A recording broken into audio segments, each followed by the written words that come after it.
Ngunit kahit na ganon, hindi ako tumigil sa pag-abot. Actually po, nakikita ko yung sarili ko sa mga students natin na ngayon na ay gagraduate. Nasa buntong magtatapos or mag-moving up. Hindi lang basta pangarap, kundi pangarap na makapagtapos with flying colors. So alam ko po lahat dito, yung mga honor student, pangarap nyo makapagtapos ng merong medal at awards. Pangarap na isang araw ako ay magiging dahilan ng ngiti at pagluha ng tuwa ng aking mga magulang. Habang tinatahak nilang stage, kalong yung mga medals at certificate ng aking pagsisikap. Kaakibat ng ating mga pangarap ay ang tahimik ngunit matibay na pangarap din ng ating mga magulang. Maaaring hindi nila laging ipinapahayag, alam ko po sa mga magulang dito, nahihiya din po kayo minsan sa mga anak nyo kung paano nyo po sasabihin kung gaano nyo sila ipinagmamalaki. Tama po ba ako? Okay po. Kasama natin ang kanilang mga pangarap na makita tayong umaangat, nagtatagumpay at lumalaban para sa magandang kinabukasan. Katulad nyo, naranasan ko rin ang magpuyat, magsakripisyo at minsan hindi pa kumakain. Kasi po, halip na ipangkain ko po yung pang-lunch ko, ang ginagawa ko po, pinangbabayad ko po sa eskwelahan at sa mga projects sa school.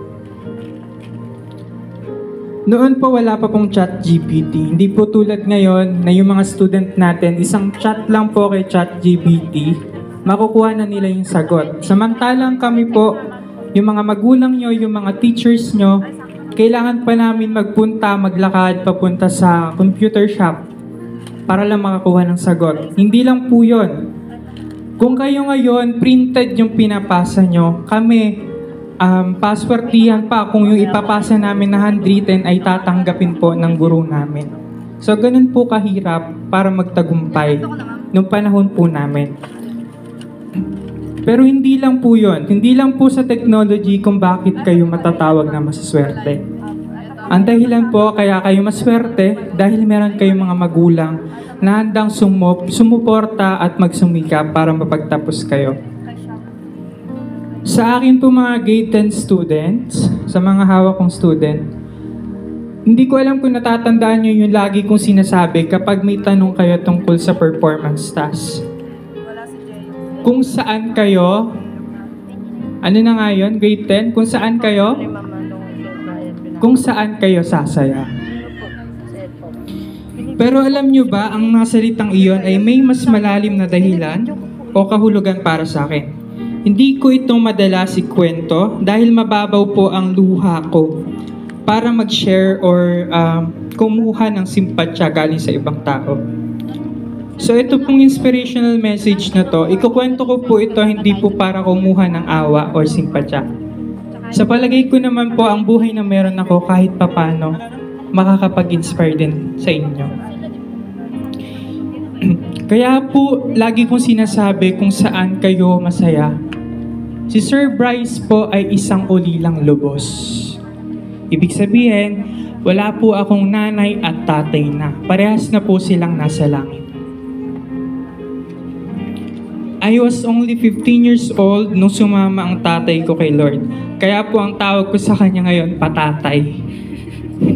Kidding aside po, kagaya po ng ibang tatay, ang tatay ko po lagi niyang iniyayabang yung mga award ko sa school. Kaya siya pupunta sa mga kumpare niya para pagyabang na, oy pare yung bunso ko honor.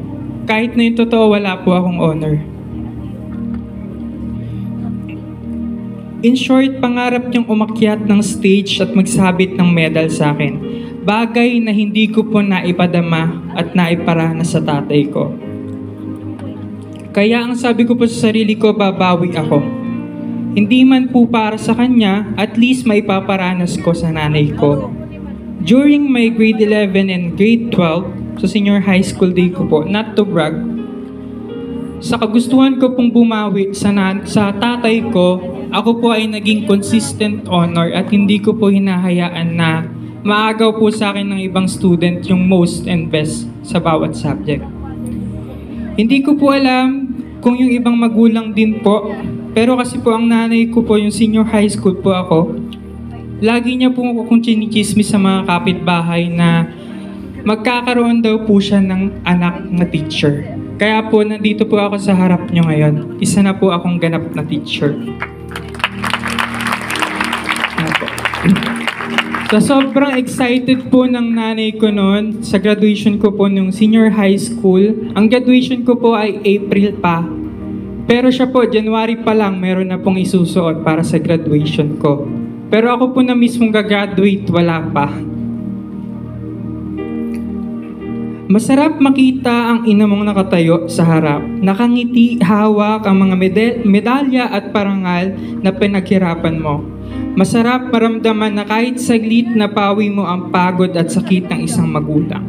At sa araw na iyon, habang pinapanood ko ang nanay ko na may ngiting abot langit, sabi ko sa sarili ko, wala man po si tatay na iparamdam ko sa nanay ko ang tagumpay na matagal na naming pinapangarap. So after po nun, akala ko po sapat na yon. Sapat na naiparanas ko sa nanay ko yung bagay na hindi ko nagawa para sa tatay ko. Akala ko po buo na po yung mundo ko nun. Pero ang saya pala, mabilis ding natatabunan ng sakit. Mas mabilis pa sa palakpakan ng mga tao. Mas mabilis pa sa pagtunog ng medalya sa dibdib. March 16, 2018, date na kailanman hindi ko po malilimutan. Habang nagpa-practice po ako ng graduation para sa senior high school, may tumawag po sa cellphone ko, isang numerong hindi pamilyar. Hindi pa man po ako nakakahinga, hindi pa man po ako nakakapagsalita, isang balitang bumasag sa buong pagkatao ko. Insan, si tita, nanay mo, wala na.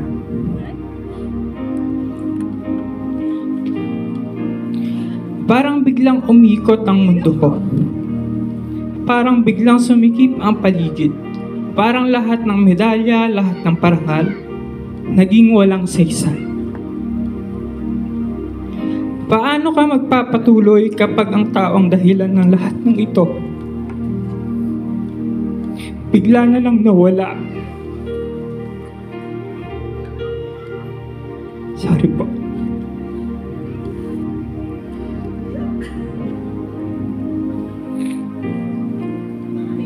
Paano ka magmamalaki kung wala na siyang nagsasalubong sa iyo sa dulo ng entablado? Ang inang naging sandalan mo, inspirasyon ko, ang inang pinapangarap kong bigyan ng mas magandang buhay, nawala sa isang iglap, na hindi ko man lang nahagkan, nayakap o nasabihan ng nay, para sa iyo to. Sa bawat medalya na nakasabit sa leeg ko, mabigat ang katotohanan ng wala na siya para magsabi ng, anak, proud ako sa iyo.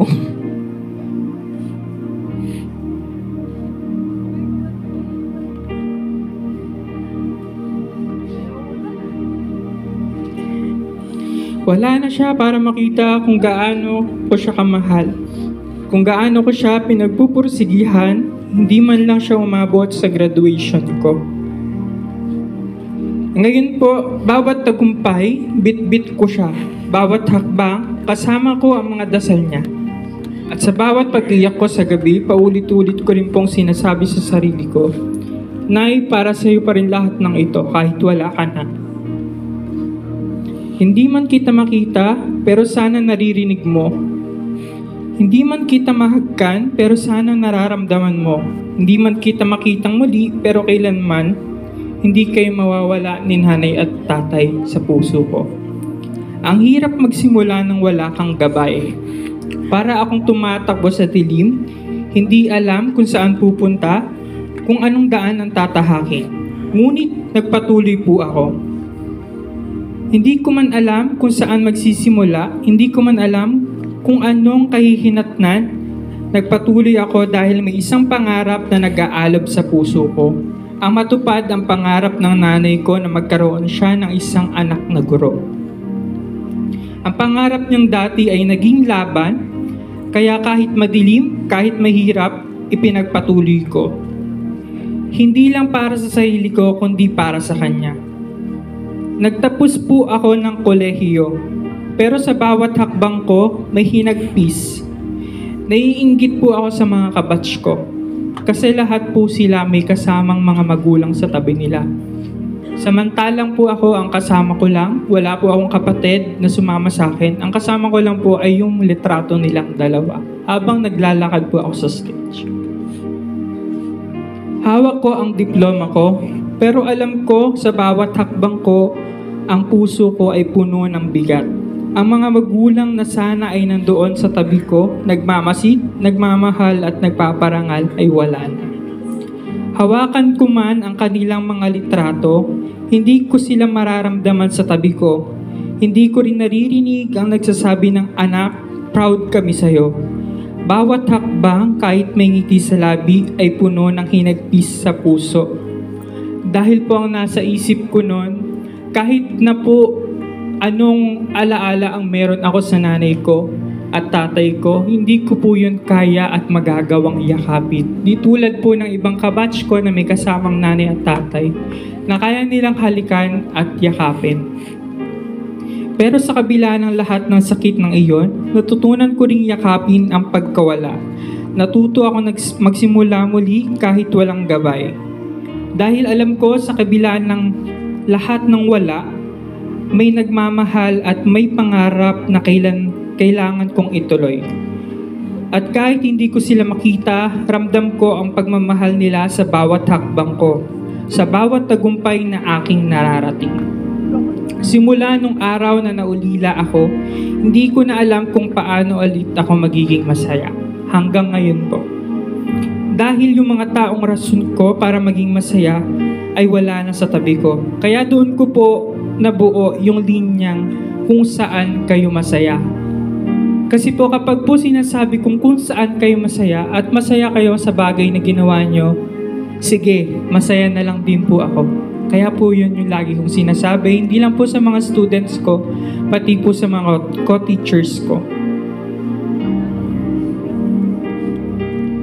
Sa pag-uwi ko po ng bahay, wala na po akong kausap na students at mga co-teachers.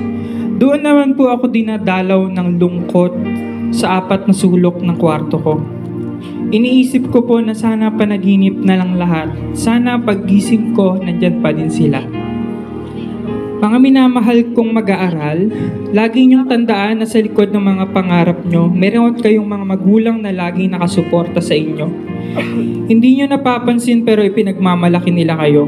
Kagaya ng nanay ko na palaging iniyayabang sa mga kapitbahay namin na magkakaroon po siya ng anak na teacher. Hindi po habang buhay nandyan ang inyong mga magulang. Huwag niyong hintayin ang araw na wala na sila bago nyo ipadama kung gaano nyo sila kamahal. Hindi man sa pamamagitan ng awards, certificates at honors, at least sa pagsasabi man lang po ng simpleng I love you at thank you. Dahil po ako hindi ko po nagawa yon. At sa aking mga kapaguro at sa mga awardees, alam kong karamihan po sa atin lumalaban po sa buhay para sa mga magulang at pamilya po natin.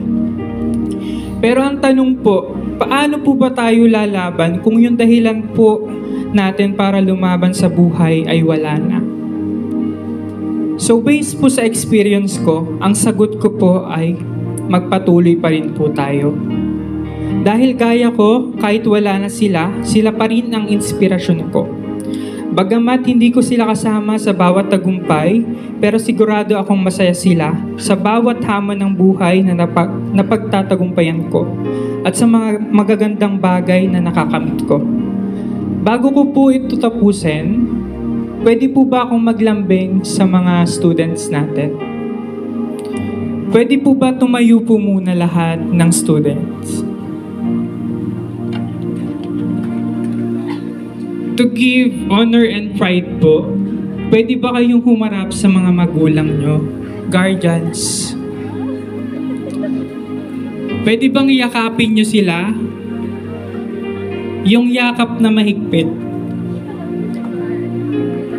Sabay sabi ng Nay, Tay, Ate o Kuya, thank you and I love you.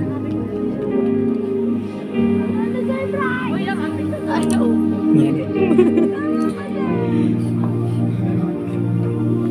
Sa inyo pong lahat,